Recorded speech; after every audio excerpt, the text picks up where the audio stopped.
Coucou tout le monde, bienvenue sur notre chaîne YouTube Viens chez moi, écoute et prête l'oreille. Je suis Vaya Priard et je suis heureuse de pouvoir vous retrouver pour une nouvelle vidéo pour cette semaine. Dans notre étude du programme Viens chez moi, l'étude de l'Ancien Testament, et cette semaine, nous avions à lire les 30 chapitres du livre de Deutéronome. Chers frères et sœurs, j'espère que vous avez pris votre courage à deux mains et que vous avez lu ces chapitres parce qu'ils sont remplis de merveilleux enseignements et remplis de sagesse. Et un dernier message qui nous est adressé par le prophète Moïse et qui nous laisse avec quelques recommandations. Dans notre première vidéo, chers frères et sœurs, nous avons vu deux choses importantes que Moïse encourage le peuple à faire. La première chose qui était de se souvenir, de constamment se souvenir de ce que le Seigneur a fait pour eux, des expériences qu'ils ont vécues. Et la deuxième chose qui était de veiller à obéir aux commandements et à la parole de Dieu et faire la volonté de notre Père Céleste. Dans notre vidéo d'aujourd'hui, chers frères et sœurs, nous allons revoir la suite. Le troisième mot, la troisième exhortation de Moïse était de prendre garde. Des mises en garde dans notre vie nous sont données pour nous protéger d'un danger. Rappelez-vous que les enfants d'Israël sont sur le point d'entrer dans le monde cananéen et ils vont se trouver face à de nombreux dangers dont ils doivent avoir conscience et prendre connaissance. Le livre de Deutéronome contient beaucoup de mises en garde qui allaient aider le peuple et les enfants d'Israël et qui, je suis persuadée, peut aussi aider chacun d'entre nous à être protégés du danger et des attaques de l'adversaire.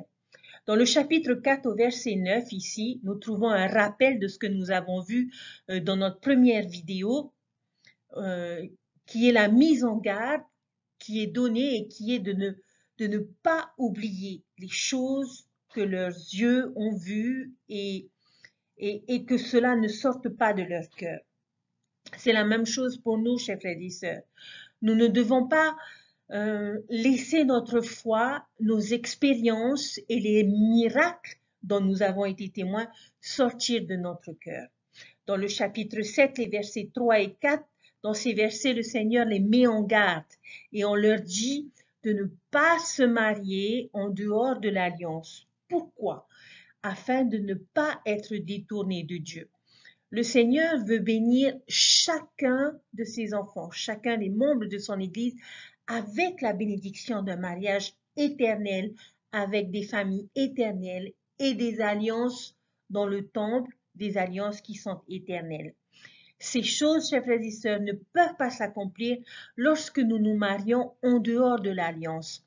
Il est beaucoup plus difficile pour une personne de rester ferme dans sa foi et dans son engagement à servir le Seigneur lorsque son époux ou son épouse n'appartiennent pas à l'Église et n'ont pas contracté ces mêmes alliances comme nous.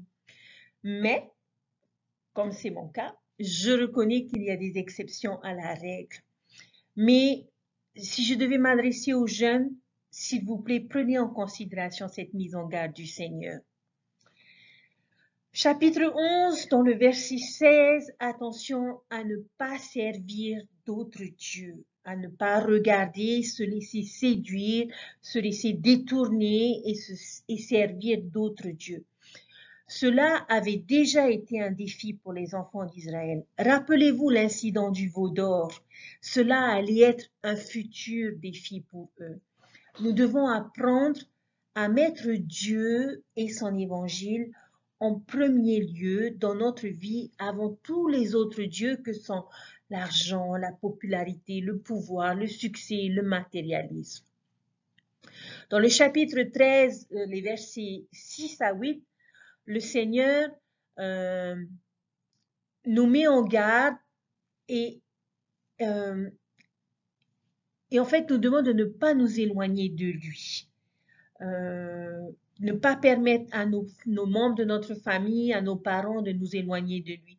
Et si quiconque essaye de nous convaincre, de nous détourner de Dieu, Nous ne devons pas consentir ni l'écouter, même si c'est notre meilleur ami ou un membre de notre famille qui essaye de nous encourager à briser les lois de Dieu et les commandements. Ne les écoutons pas. Notre relation avec Dieu, chers frères et sœurs, doit être une autre priorité. Et cet avertissement est un avertissement profond dont nous devons prendre en considération. Dans le chapitre 15, les versets 7 à 11, le Seigneur nous met en garde de ne pas être avare, de ne pas être égoïste et peu attentionné vis-à-vis des autres. Nous devons nous assurer de prendre soin des pauvres et des nécessiteux. Et j'aime beaucoup ce qu'il dit au verset 11. Tu ouvriras ta main à ton frère, aux pauvres et à l'indigent dans ton pays. Le Seigneur nous enseigne que nous devons partager les bénédictions que nous recevons dans notre vie, que nous recevons de lui, et que nous devrions être généreux. Et nous avons, chers frères et sœurs, la responsabilité en tant que disciples du Christ de prendre soin des nécessiteux. Dans le chapitre 22, les versets 9 à 11, celui-ci est un peu plus complexe à comprendre, mais dans ces versets, nous apprenons que les enfants d'Israël ne pouvaient pas se mélanger. Et en fait, en quelque sorte, ils ne pouvaient pas mélanger les différentes espèces de graines dans le même champ, qu'ils ne devaient planter qu'une seule graine, tout comme ils ne devaient pas mélanger les animaux. Là où était l'âne, il fallait mettre les ânes et les bœufs avec les bœufs. Il ne devait pas y avoir également différentes espèces de fils ou de tissus sur un même vêtement. Pourquoi? Quel est le message symbolique de cet acte qui est de ne pas mélanger les choses? C'est une façon, chers frères et sœurs, pour le Seigneur de leur faire comprendre et de nous faire comprendre que de mélanger les choses n'est pas forcément une bonne chose. Mais qu'est-ce que le Seigneur ne veut pas que nous mélangions? En fait, c'est nous-mêmes. Il ne veut pas que nous nous mélangions avec les choses du monde. Souvenez-vous de la leçon dans Lévitique qui nous enseignait que nous devions être différents et séparés du monde. Ici, le Seigneur enseigne à son peuple à ne pas se mélanger avec Babylone, avec leurs valeurs et leurs pratiques, mais à rester séparés et à rester différents. Et il doit en être de même pour nous aujourd'hui dans notre société. Chapitre 28, verset 14, prendre garde de ne pas nous détourner des paroles et des commandements de Dieu, que ce soit à gauche ou que ce soit à droite d'une certaine manière. Le Seigneur nous encourage à marcher sur le sentier droit et resserré de nos alliances. Nous devons être attentifs à ne pas dévier des commandements de Dieu. Nous ne devons pas minimiser l'importance de ces commandements, mais nous devons être des guerriers et obéir avec exactitude. Alors, chers frères et sœurs, la troisième chose que le Seigneur attend de chacun d'entre nous est que nous prenions garde et que nous suivions ces avertissements qui ont été donnés aux enfants d'Israël et qui peuvent s'appliquer à chacun d'entre nous aujourd'hui. Nous devons faire attention aux différents panneaux d'avertissement, les panneaux de danger que j'ai moi-même dessinés dans ma Bible concernant l'influence du monde autour de nous. Notre quatrième verbe et dernier est celui d'enseigner. Les Israélites avaient le devoir d'enseigner toutes ces leçons à leurs enfants. Dans le chapitre 6, le verset 7, ils devaient inculquer et enseigner diligemment à leurs enfants.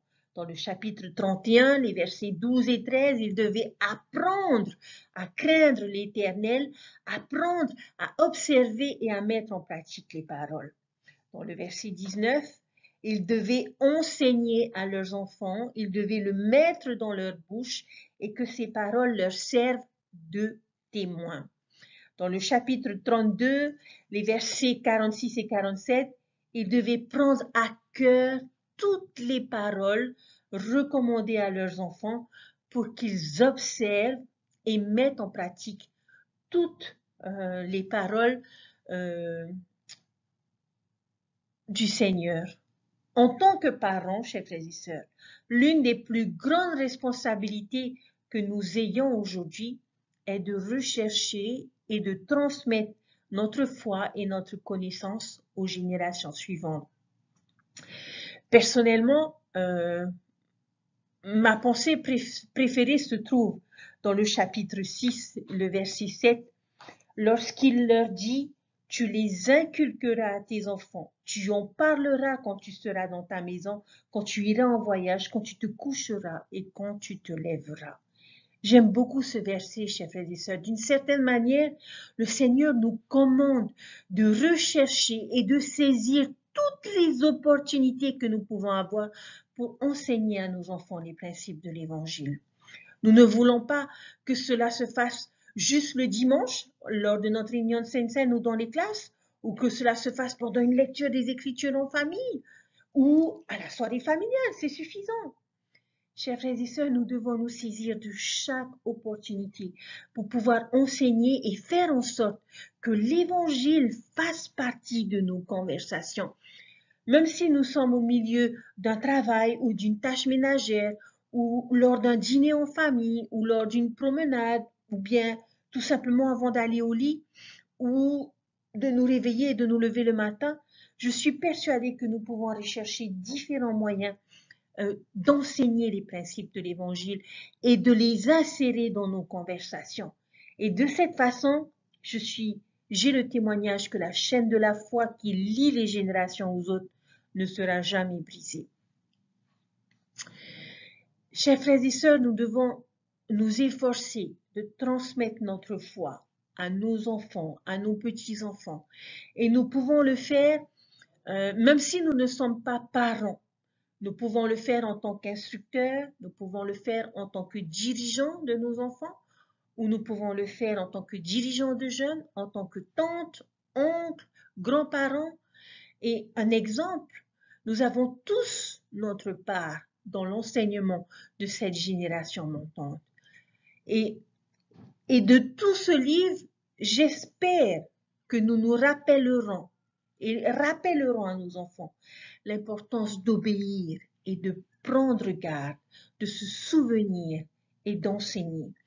Et je prie que ce message de départ de Moïse puisse être compris et soit mis en application, même s'il a été prononcé des milliers d'années auparavant. Nous savons qu'à la fin de Deutéronome, nous devrons dire au revoir à Moïse. Et je pense que nous pouvons et nous devrions exprimer notre respect et notre reconnaissance à ce grand homme et prophète. J'aimerais vous poser une question. Qu'y a-t-il en Moïse que vous admirez le plus et pourquoi? Pour ma part, il est difficile de ne pas admirer cet homme, un homme tel que Moïse, après la vie qu'il a vécue, qui lui a permis de se transformer en prince, en berger et en prophète. Ses miracles ont été nombreux, ses paroles ont été profondes et m'ont beaucoup touché et ils sont un héritage d'une grande valeur aujourd'hui. Moïse jouera même un rôle important dans le rétablissement lorsqu'il apparaîtra à Joseph Smith et Oliver Cowdery pour rétablir les clés de la prêtrise. À la fin de sa vie mortelle, Dieu a demandé à Moïse de monter sur une montagne. Je ne sais pas si vous avez récemment eu l'occasion de pouvoir aller au sommet d'une colline, ou pas forcément au sommet, mais d'aller en hauteur sur une montagne. Et lorsque nous le faisons, nous aimons admirer la vue et la nouvelle perspective du lieu où nous vivons. Une perspective que la hauteur nous donne. Et lorsque nous nous tenons au sommet de cette montagne, le monde et les œuvres des hommes sont diminués par la majesté et la beauté des créations de Dieu. Et tout à coup, en tout cas c'est mon cas à moi, nos problèmes et nos soucis semblent avoir rétréci. Cela peut parfois nous aider à mettre les choses à la bonne place et à la bonne perspective. Je pense sincèrement que c'était l'intention du Seigneur lorsqu'il a demandé à Moïse de monter au sommet de cette dernière montagne de sa vie. Le nom de cette montagne était Nebo. Lorsque vous vous tenez au sommet de la montagne Nebo, vous êtes en mesure de voir à des milliers de kilomètres. Au sommet de cette montagne, vous pouvez aller jusqu'à voir la mer Morte, vous pouvez voir le désert de Judée et les collines de Judée où se trouve Jérusalem, ainsi que la vallée où s'écoule la rivière du Jourdain qui s'étend en dessous de nous. Je vous invite, chers frères et sœurs, à lire le chapitre 34 et notamment les versets 1 à 8 pour essayer de comprendre ce que Moïse a pu ressentir en étant au sommet de cette montagne face à cette vue qui s'étendait devant lui. Le Seigneur a amené Moïse au sommet de la montagne Nebo pour qu'il puisse avoir une vue de la terre promise. Mais le Seigneur lui a aussi dit qu'il n'irait pas dans cette terre promise et que seul Josué allait le faire. Chers frères et sœurs, d'après vous, qu'a pu ressentir Moïse à ce moment-là? Pouvoir voir le lieu que Dieu a promis à son peuple il y a si longtemps, et je suis sûre qu'il aurait aimé entrer dans cette terre si promise. Et lorsque l'on regarde les versets dans le chapitre 3, où il dit « Seigneur éternel, tu as commencé à montrer à ton serviteur ta grandeur et ta main puissante. Car quel Dieu y a-t-il au ciel et sur la terre qui puisse imiter tes œuvres? Laisse-moi passer, je te prie. Laisse-moi voir ce bon pays de l'autre côté du Jourdain, ces belles montagnes et le Liban.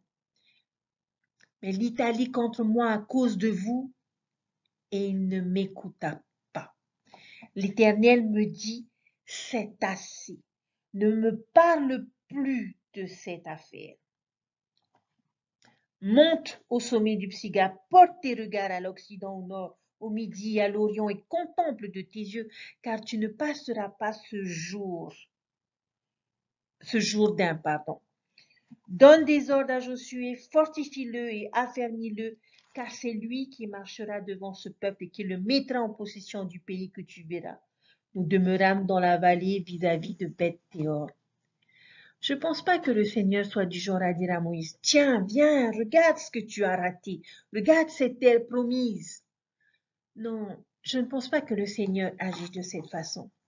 Mais il y a une expression, toute petite expression dans le chapitre 3, au verset 26, qui a attiré mon attention, où le Seigneur dit à Moïse, « C'est assez. » Le Seigneur a envoyé Moïse au sommet de la montagne Nebo pour lui dire, « Regarde jusqu'où tu es allé. Regarde où tu as amené les enfants d'Israël. Tu as réussi, tu as accompli ton appel. Mais à présent, quelqu'un d'autre prendra la relève. Il est temps pour toi de passer la responsabilité de diriger ce peuple à quelqu'un d'autre. Il est temps pour toi d'être relevé, temps pour toi de te reposer. » Chers frères et sœurs, je suis sûre qu'à un moment donné dans notre vie, nous sommes tous arrivés à la fin d'une tâche, à la fin d'un appel important de notre vie, et que nous avons souhaité pouvoir faire plus. Peut-être que c'est lorsque nous sommes relevés de notre appel, de notre mission, ou peut-être que c'était comme le dernier mot de Moïse, c'est-à-dire le temps, il était temps de faire face à notre propre mortalité qui est arrivée à la fin de sa vie. Seul dans ces moments, lorsque nous nous trouvons face à cette issue finale, nous souhaiterions avoir accompli encore plus. Nous souhaitons pouvoir continuer juste un petit peu le voyage. Et nous pouvons parfois nous dire, mais je l'ai fait aussi, j'aimerais voir la grandeur de Dieu dans ces choses. Je commence à enfin voir les fruits de mon travail. Et il y a tellement de possibilités, de choses à vivre. Et nous prions et nous demandons au Seigneur, Seigneur, s'il te plaît, laisse-moi encore un peu de temps. Je veux pas que ça s'arrête maintenant. Je veux continuer mon œuvre. Je veux une chance de pouvoir faire plus. Qu'est-ce que le Seigneur nous dira à ce moment-là? Tout comme il l'a dit à Moïse, il nous dira, c'est assez. Tu as accompli beaucoup de choses. Regarde jusqu'où tu es arrivé. Regarde toute la distance que tu as parcourue. Et je suis satisfait de ton offrande. J'accepte ton offrande. Mais il est temps à présent pour toi de faire un beau voyage. Il est temps que quelqu'un d'autre, prenne cette responsabilité. Et lorsque ce jour arrivera, chers frères et sœurs, je prie que nous ne soyons pas découragés et que nous ne nous focalisions pas sur les expériences que nous n'avons pas pu vivre, mais plutôt sur celles que nous avons vécues, que nous puissions nous focaliser sur les miracles dont nous avons été témoins et que nous avons pu voir et que nous nous disions pas en nous-mêmes combien nous aurions pu aller plus loin si c'était possible avec un peu plus de temps, mais que nous puissions nous rendre compte, chers frères et sœurs, de la distance que nous avons parcourue. Puissions-nous nous tenir sur notre mont Nebo pour 1 minute lorsque ces moments viendront et permettre au Seigneur d'accepter notre offrande plus que correcte.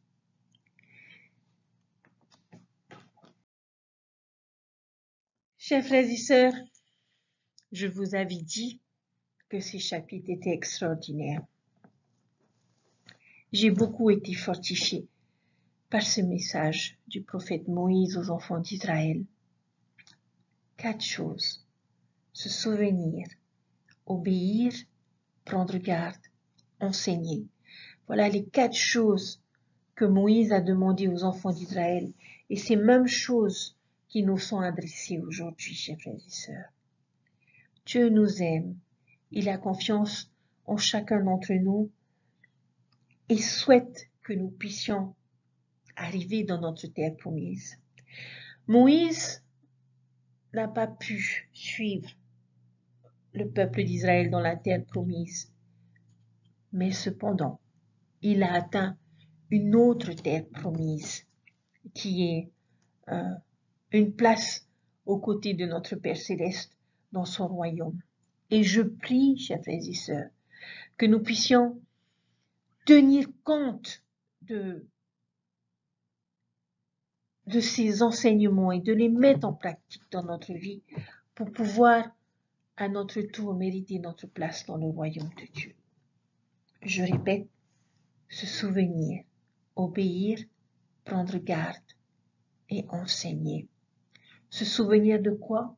De tout ce que le Seigneur a fait pour nous et continuera de faire pour nous. Que nous n'oublions pas toutes les expériences spirituelles que nous avons vécues dans notre vie qui peuvent nous fortifier dans les moments difficiles. Obéir, pourquoi? Parce que c'est la plus grande loi qui nous est donnée. C'est aimer Dieu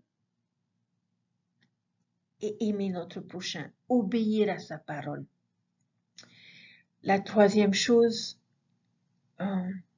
prendre garde.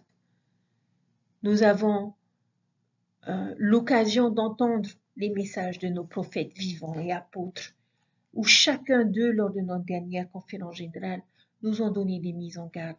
Prenons conscience de ces mises en garde, que nous ayons connaissance de ces choses pour pouvoir être préparés.